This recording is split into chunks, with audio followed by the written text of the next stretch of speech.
안녕하세요. 닥터 마빈입니다. 시중은행 부동산 담보대출이 막히고 있다는 소식이 지금 전해지고 있죠. 금융권은 대출을 왜 막는지, 그리고 이렇게 대출을 막으면 부동산 시장에서 실제 어떤 일이 벌어질지 오늘 빠르게 짚어보겠습니다.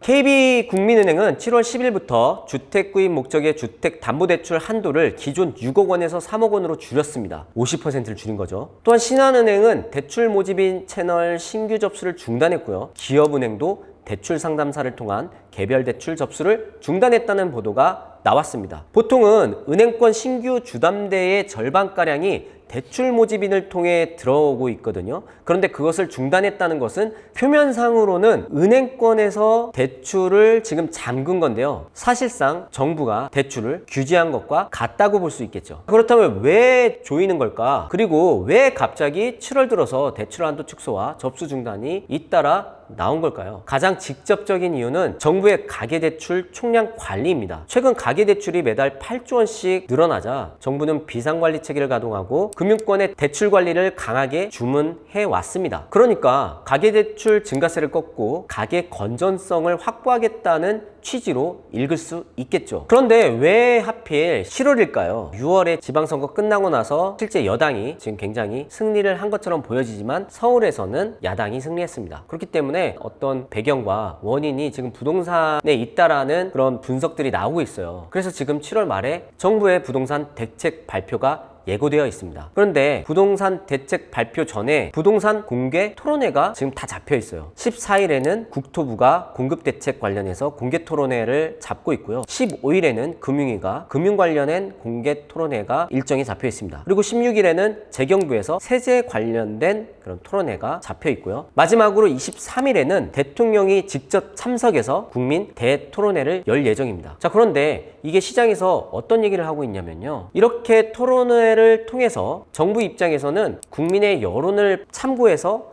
대책을 내겠다 라고 이렇게 얘기를 하고 있는데 23일 날 대통령이 참관하는 대토론회를 열고 불과 일주일 뒤에 정책을 발표한다라는 거는 사실상 이게 요식행위에 가깝다라고 볼 수 있겠죠. 자, 그래서 이번 대책에는 물론 공급 방안도 담기겠지만 사실상 정부가 계속해서 주장하고 요구해왔던 보유세를 비롯한 세제와 규제 강화 방안이 포함될 가능성이 더 높다라는 개인적인 판단입니다. 그렇다면 본격적인 부동산 대책을 내놓기 전에 먼저 대출 문턱을 높여서 시장의 자금줄을 잠그는 것 아니냐, 이런 해석도 충분히 가능해 보이겠죠. 그래서 7월에 이렇게 대출을 잠그게 된 건 아니냐라는 해석이 충분히 가능해 보입니다. 결국 시중은행의 대출 한도 축소가 정부의 부동산 규제와 별개의 움직임이라고 보기보다는 같은 방향에서 맞물려서 돌아가고 있다라고 우리가 해석할 수 있겠죠. 게다가 김용범 대통령실 정책실장이 반도체로 얻은 성과가 부동산으로 가면 안 된다라고 말했죠. 그런 것들을 종합해서 고려해 본다면 이번 대출 조이기는 증시로 흘러간 자금이 대출을 지렛대 삼아서 부동산으로 넘어가는 통로를 차단하려는 어떤 조치로 해석할 수도 있겠습니다. 자, 여기에서 가장 궁금한 질문은 바로 이것입니다. 대출을 잠그면 그러면 집값이 떨어질까요? 결론부터 말씀드리면 아닙니다. 고가주택은 이미 대출이 안 나오잖아요. 기억하실지 모르겠지만 현재 서울 아파트를 우리가 주택 매수를 할 때 15억 이하까지는 LTV 40%를 적용해서 6억 원까지는 대출이 나왔고요. 그리고 15억 원에서 25억 사이는 4억 원까지 대출이 나왔습니다. 그리고 25억 이상부터는 초고가 주택, 그러니까 2억 원까지밖에 대출이 안 나왔어요. 2억 원은 사실상 취등록세를 내고 그리고 부동산 중개비, 인테리어 조금 하고 나면 요즘 시세로 따져보면 그냥 1, 2억은 없는 비용이나 다름없거든요. 그렇기 때문에 사실상 대출의 영향력이 고가주택에는 없다라고 보시면 됩니다. 서울에 고가주택이 소진되어 있는 한강주택이라든지 주요 입지에 있는 아파트에는 영향력이 거의 없다. 거래량만 일시적으로 줄어들 가능성이 높다라고 판단할 수 있겠습니다. 그런데 거래 거래량이 감소한다는 게 우리 시장 참여자에게는 의미가 있을까요? 의미가 없죠. 가격이 내려가야 무주택자에게 기회가 생기는 건데 가격은 그대로인 채 거래량만 얼어붙으면 정작 사려던 사람들은 살 수 없고 싸게 살 수도 없으니까요. 시장에서 전세 가격, 월세 가격이 급등하는 상황에서 거래량도 막 급등하면 시장에서는 와 진짜 대세 상승장이다 이렇게 생각할 수 있잖아요. 근데 거래량이 반토막이 나거나 없어져 버리면 정부 입장에서는 할 말이 생기겠죠. 그렇기 때문에 실수요자 입장에서는 거래량 하락은 의미가 없고 정부 입장에서는 어느 정도 의미가 있겠죠. 달리는 자동차에 브레이크를 잠깐 밟게 되는 것이기 때문이죠. 혹 다주택자들이 매도할 것이다 라고 예상하는 분들도 계시는데 그렇지 않습니다. 지금 서울과 경기 주요 지역은 토지거래 허가 지역으로 지정되어 있잖아요. 자, 토지거래 허가제가 뭐예요? 사실상 실거주장이라고 보시면 돼요. 토지거래 허가제 내에서는 다주택자가 2주택, 3주택 사가지고 내가 이거를 갭투자해서 산다? 절대 있을 수 없는 일입니다. 내가 이거를 매수하면 3개월 내에 전입신고를 하고 들어가야 돼요. 이런 약속을 하고 구청에서 허가가 내려져야지 매수를 할 수 있는 게 바로 토지거래 허가제입니다. 그런데 이런 상황에서 그러면 대부분 어떤 매도 물량들이 나오냐면요. 다 실거주들이, 실수요자들이 거래를 하고 있어요. 그러니까 내가 이제 자녀가 컸어요. 그래서 지금 자녀가 6살, 7살이어가지고 공교육 그런 시스템에 들어가는 초등학교 입학 전에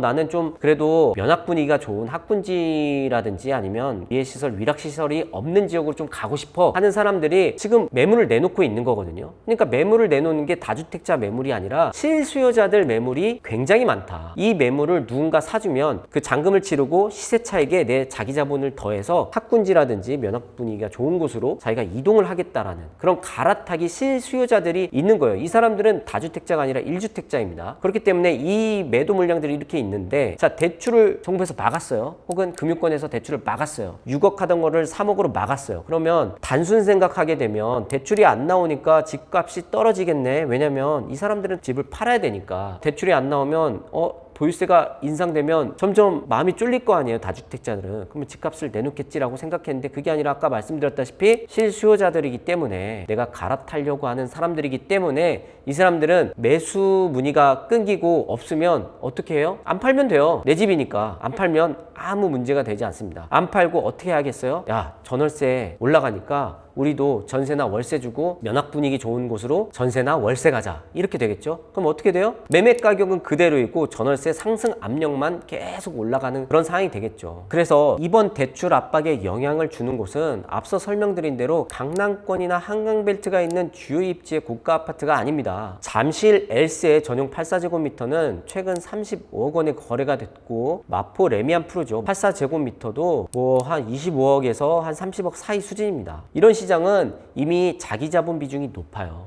25억, 30억, 35억짜리 집을 사는 사람들에게 대출 2억에서 4억은 매수 여부를 가르는 핵심 변수가 아니란 얘기예요. 그러면 대출을 6억에서 3억으로 줄이면 실제 타격이 큰 곳은 어디일까요?